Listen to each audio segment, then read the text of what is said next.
Do we have a replacement for Barry's grandson on the roster? We're talking tight ends on today's Locked On Badgers. Let's go.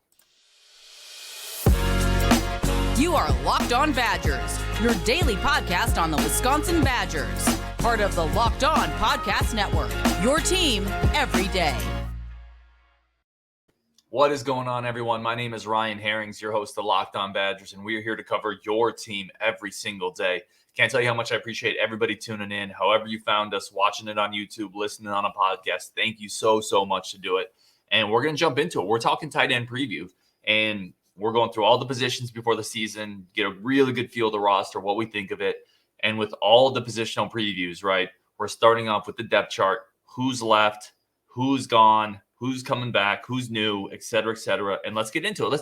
I think we got to start, especially at tight end, with who's gone, because Jake Ferguson for a couple years now, not just last year, Ferguson for a couple years has been the standard bearer at tight end. He's done so much for this position, a position where, quite frankly, everyone else, for the most part, has gotten hurt, hasn't been able to stay healthy, hasn't really stepped up. Ferguson's really shouldered that load, and he's gone. Like, there is no more Jake Ferguson. And with him goes 145 career catches, 1,600 plus yards, 13 touchdowns, fourth round pick of the Cowboys. You know, and he's impressing in camp. I was listening to Mike McCarthy, who's obviously Green Bay Packer fans, NFL fans are very familiar with now, the Cowboys coach. He was saying he's such an instinctive, tough football player, exactly who we expected. Yeah, that was Fergie. Fergie was awesome.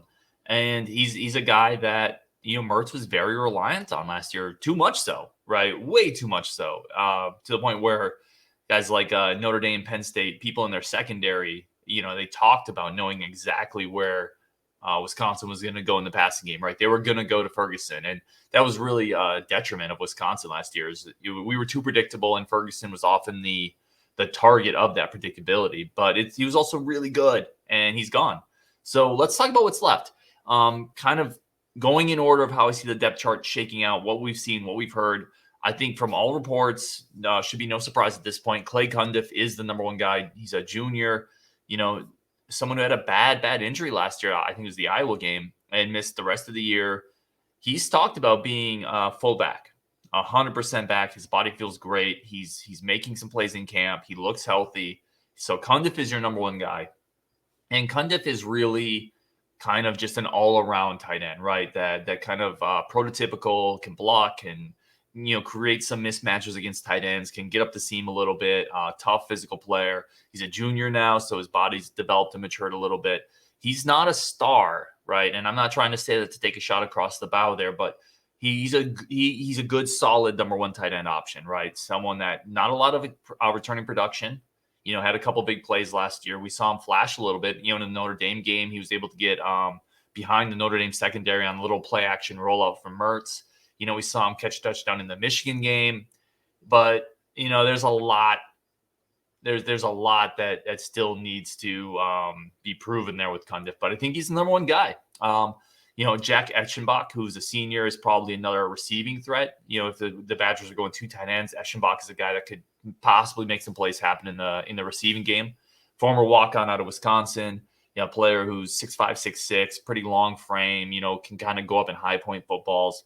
A bit of a receiving, more of a you know, a threat to get up the seam and make a play in the passing game. We've heard his name for a couple years now behind the scenes in practice, and this will really be his one shot to break out. And if there's one player in this roster probably that can absorb some of what Ferguson is leaving from a receiving standpoint, it's probably Jack Eschenbach. Then you have Hayden Rucci. So Rucci, obviously the older brother, Nolan Rucci, the five-star tight end out of Pennsylvania. Both the Rucci brothers are on the Wisconsin team. You know, Hayden is the inline blocking tight end, jumbo tight end, not a real big pass receiving threat, but he's the guy who's going to come. He's going to play a lot because this offense is predicated on two tight ends. It's predicated on multiple people. We all know that. Even with Bobby Ingram coming in, he's a former tight end coach. Like, the tight ends are still going to be a really important piece of this puzzle. And Rucci's kind of that pile driver. If you remember previous Wisconsin tight end, Xander Newville, that type of player, right? That really physical, tough presence, can handle defensive ends on the edge by himself, can get upfield and mash a linebacker into the ground. but just not a real dynamic player, not somebody who opposing defensive coordinators are going to wake up in sweats about. But a physical player, definitely an important depth piece. Then you have Cole Dakovich, he coming in, athletic player out of Wisconsin. There was questions, is it going to be a linebacker? Is he going to be a tight end? And just hasn't really been able to stay healthy, unfortunately. Jack Pugh is a sophomore, a good recruiting win. He's been dinged up a lot too.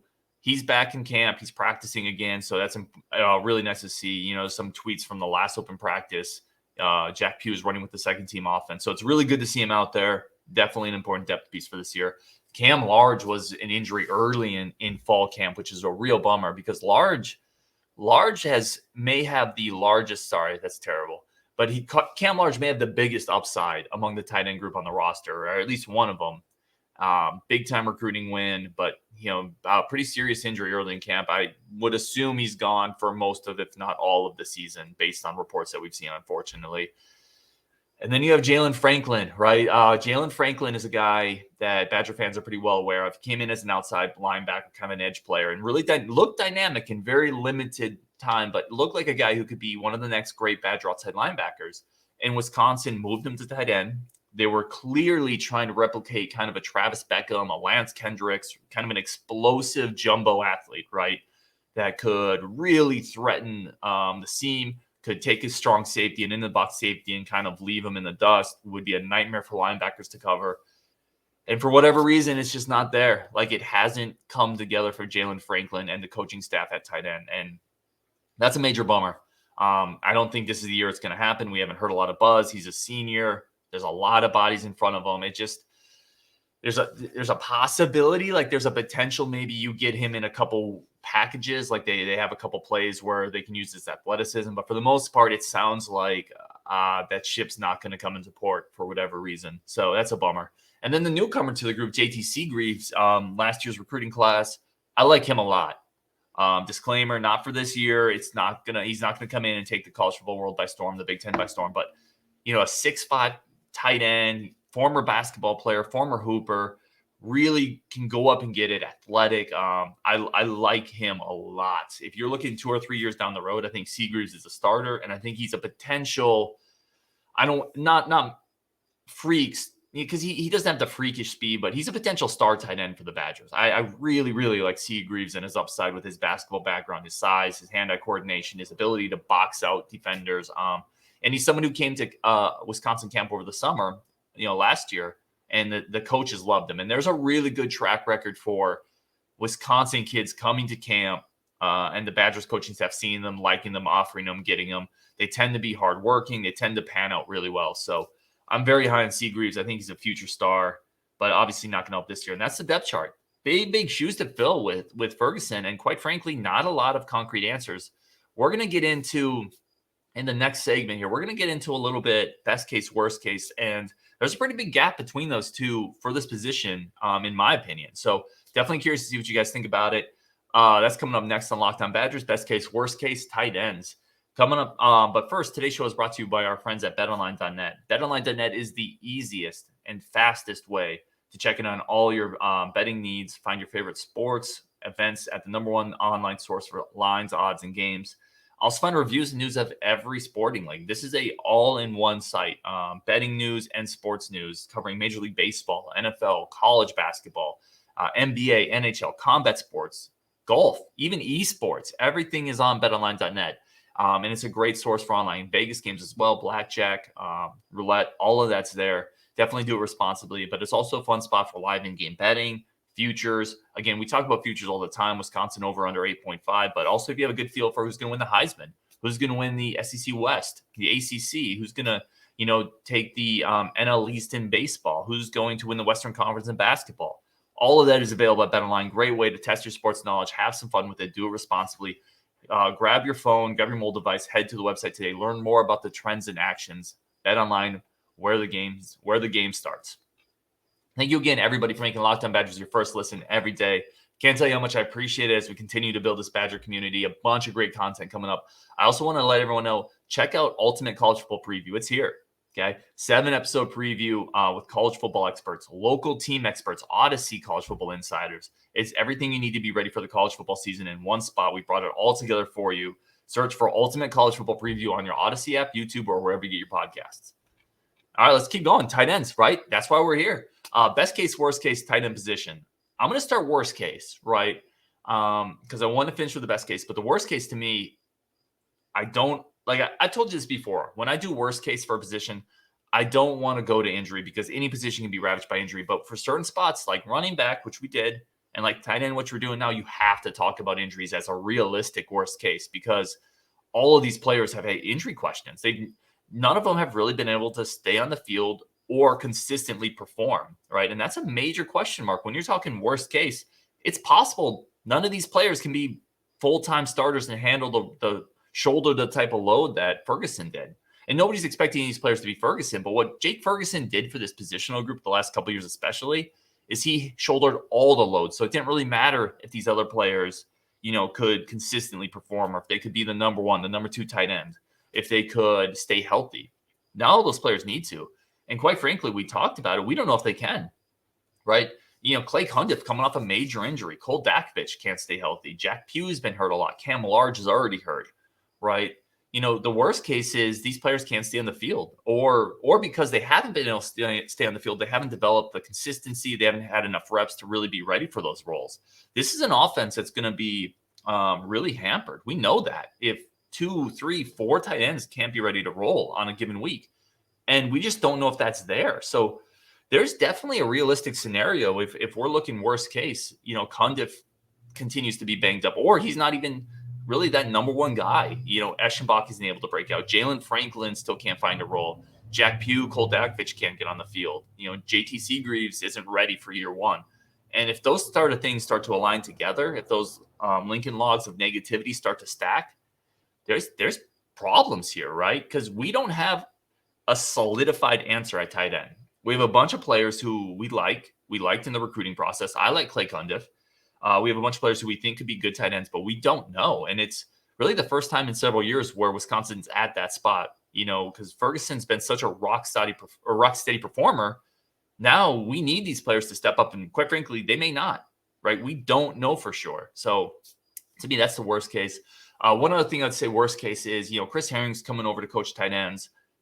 I'm not in love with that move. I mean, listen, we're past that point. I don't want to rehash it, but he's never coached tight ends in the past. And quite frankly, I haven't been enthralled with the job he's done at special teams either. So I'm a little worried that maybe not only is this position group in need of a lot of reps and development, but they're also now being coached by a coach who I don't know if he has the greatest feel of coaching tight ends. I would have preferred Bobby Ingram, who coached tight ends in the NFL, to great success for the Baltimore Ravens. I would have preferred he was the tight end coach and we had someone else working with quarterbacks, but that's not the way it shook out.